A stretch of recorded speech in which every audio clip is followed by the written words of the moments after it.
And you just listened to a young girl who was saying that the Nigerian community here is totally very angry. It covers all those aspects affecting the various techniques of our team. Beth was the Ijaw country of the Niger Delta of the Federal Republic of Nigeria. He went to several schools. His major academic genesis was at the government college, Ujeli. Thank you so much for talking to people, places, and events, and to the African Center for Community and Development. You're welcome. What's your name? I am Fako and Cameroon, Fisheries technologist, and I am in the Ministry of Livestock, Fisheries and Animal Industry here in Cameroon. I was invited here to come and put in place this new system, which is known as water recycling system.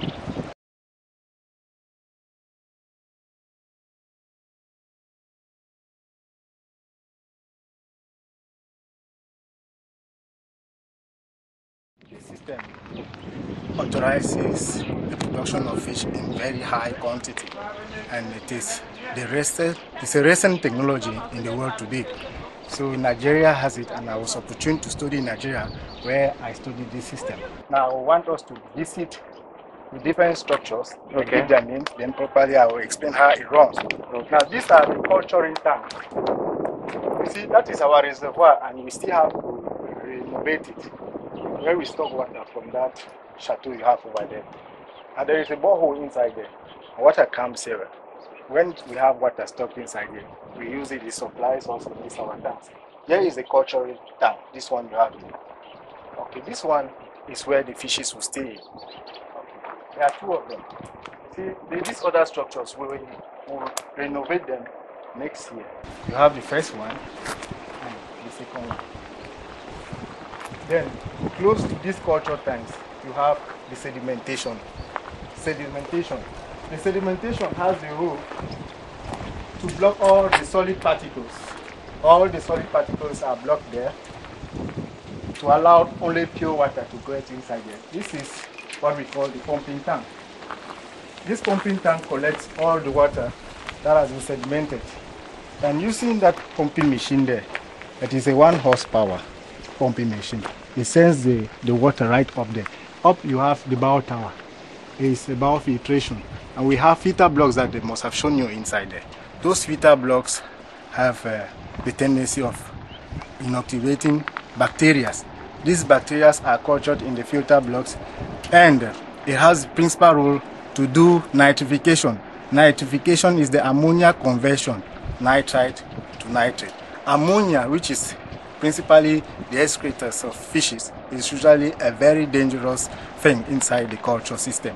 So it has to be broken down. And it is thanks to this bow system, this bow filter, that it is being converted from ammonia to nitrate. Now, when the water comes down, from that level now, you see this pipe, it goes round. And at that level there, we will have our UV light. You see, the UV light is still to come. That is why we just put a connection direct. From that level, you see the pipes are coming underground. And then you can now have the valves. That water now will be flushing inside the various tanks. It is a closed system. And this closed system, as I said, is a recent way of culturing fish and authorizes fish production in very high density. Now, inside this pond is a 5x5, that is 25,000 cubic, 25 ton liters. And this 25, the stocking density for water recycling system, or for this latest system, which I call aquaculture recycling, it authorizes fish production with densities of 100 to 500 per meter cube. Now, with a system like this one, if we have to stock 100 per meter cube, it will mean that we are going to put a total of 2,500 fishes here. But then we can put 5,000, 7,000 if it has to go to 500.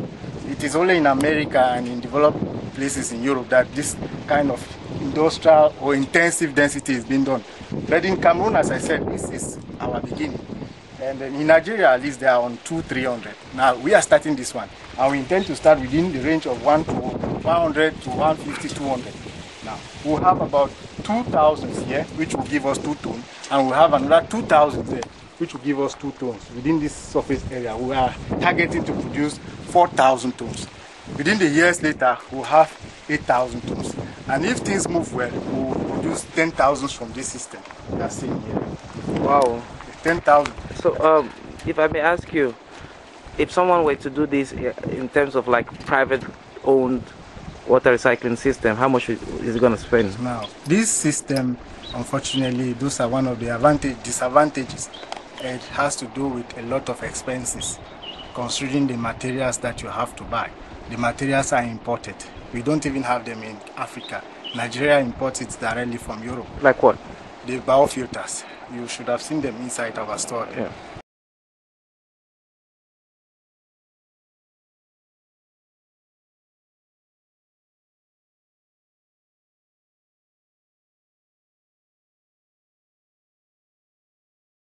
The biofilters are imported and they are very expensive. We have the sedimentation mats which are placed inside them. They are also expensive. And talking about concrete, you know, cement is expensive. To put a structure like this is about 800,000 francs CFA. Not to talk of those, because cement is compact inside the blocks. So the whole system, this one we are seeing here, is getting to the tune of about 7 million. So what is... And we are only renovating. Wow. So based on the materials, it's expensive. Now there is another danger with this system. We use electricity, you see. We use electricity for the pump, this pumping machine, to carry water from here to there. And as I talked of high density, it requires oxygen continuously. So if there is a breakage because of light failure, we can talk about death, mortalities. And mortalities will be very heavy. Apart from those disadvantages, this system has a series of advantages. The advantages is that without water and small land, you can go about water recycling production, even in major cities close to land, or to market.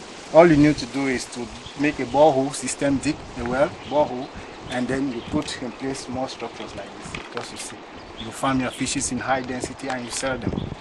Okay. See, it's equally very efficient for you to empty the system. Good day and welcome to People, Places and Events, and thank you gentlemen for talking to the African Center for Community and Development. Who are you? I'm Dr. Chamberlain. I'm the head of program for Fisheries and Aquaculture with the Research Center of Fisheries and Marine Science and Business. And you, sir? My name is Fako, a fisheries technologist and a specialist in aquaculture. And you, sir? My name is Arrey George. I am a senior researcher in charge of post-harvest fisheries at IRAD. Maybe we should start with general questions. The first thing, what's the condition of fisheries in Cameroon? The state of fisheries has been declining since the past 10 years. And the production has reduced from about 10,000 tons to about 5,000 to 6,000 tons per day the last 10 years. Do you concur with the fact that the fisheries section in Cameroon is shrinking? Yeah, the production has been dwindling over the years, as the chamber just mentioned. The statistics it gave incidentally the realities in the industrial sector, where the production has virtually halved over the last couple of years. And Mr. Mufo, what have you to say about that?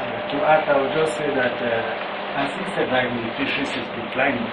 Thank you so much for talking to People, Places and Events and to the African Center for Community and Development. You're welcome.